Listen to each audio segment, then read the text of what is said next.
Sabi nila kung gusto mong mapabilis yung biyahe mo, maghanap ka ng kasama. Kaya ito, pupunta kami ng Bolinao, Pangasinan.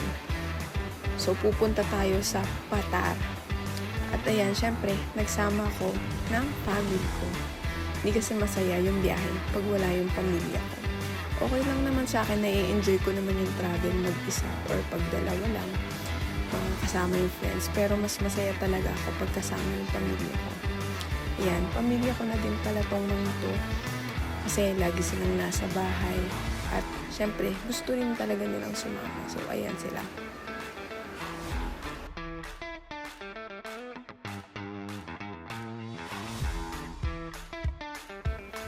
Ito si Calix. Ayan, syempre, nakapag-swimming na siya pero ayaw niya pa rin umalis na.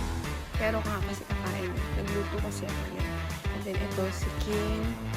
Yan, nagubad na siya kasi gusto ko na nga rin ng maligo na inggit siya kay Calix. Mga pamangkin ko lang ngayon. So, ayan, sinamahan ko siya dyan. Bumaba kami sa dagat. Tingnan niyo naman kung gaano kaganda. Yun nga lang, syempre, dito, parang medyo mabato siya. Malakas talaga yung alon. Kung nakikita niyo dyan, medyo malakas yung alon. So, I suggest kung pupunta kayo ng Patar, Bolinao, Pangasinan, maghanap kayo ng medyo hindi maalon kung may kasama kayong mga bata. Ito, ayan si Papa. Pamangkin ko din yan, si Elise. Ayan, sinasamahan niya yung mga pamangkin ko kasi nga, ayan, medyo malakas yung alon. So, kung gusto niyo mapag-swimming yung mga bata, dito lang sila medyo sa Pangpang, sa bandang Pangpang lang. Ayan o. Ganyan kalakas yung alon. So, kung makikita nyo, hahampasin talaga yung bata. Possible na malunod kung walang bantay. Pero yung buhangin dyan, as in, puti. Ang gandang white sand, tapos pino. Nakikita nyo dyan, yan, naglalaro si Elise. Ayan yung buhangin dyan. Ang ganda. Tapos ayan yung mama nila. Siglang. So, sinamahan nila yung mga anak niya mag-swimming.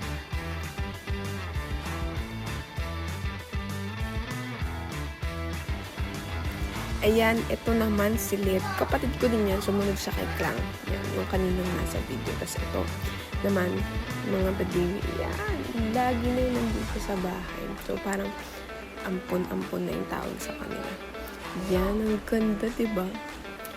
So, maganda dito. Hindi masyadong maalat yung tubig. Hindi masyadong mataas yung tubig. Yun nga lang, mabato siya and malakas yung alon. Pero, maganda.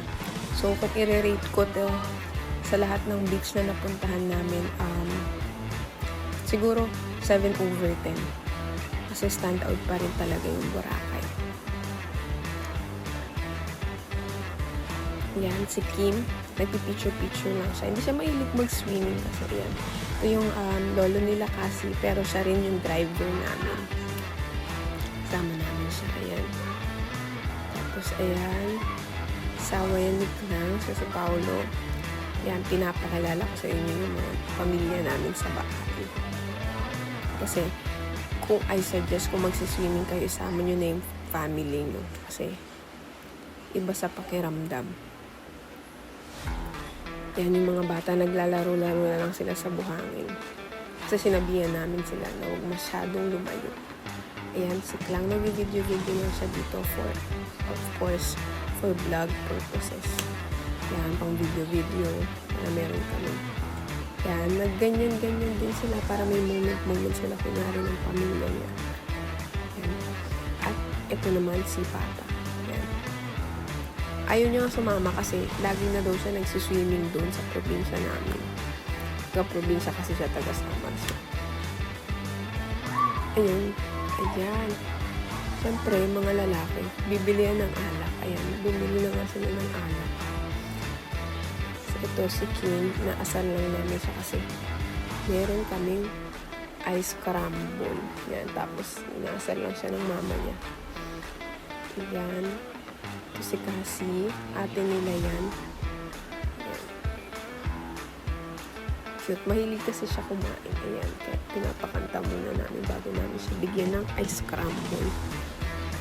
Tapos ito, si Ashley niyan, sabi niya kay Ken, papicture daw.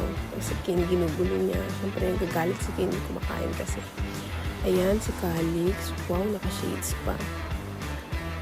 Hindi talaga dito yung nabook namin, pero ano lang siya, libreng cottage lang siya.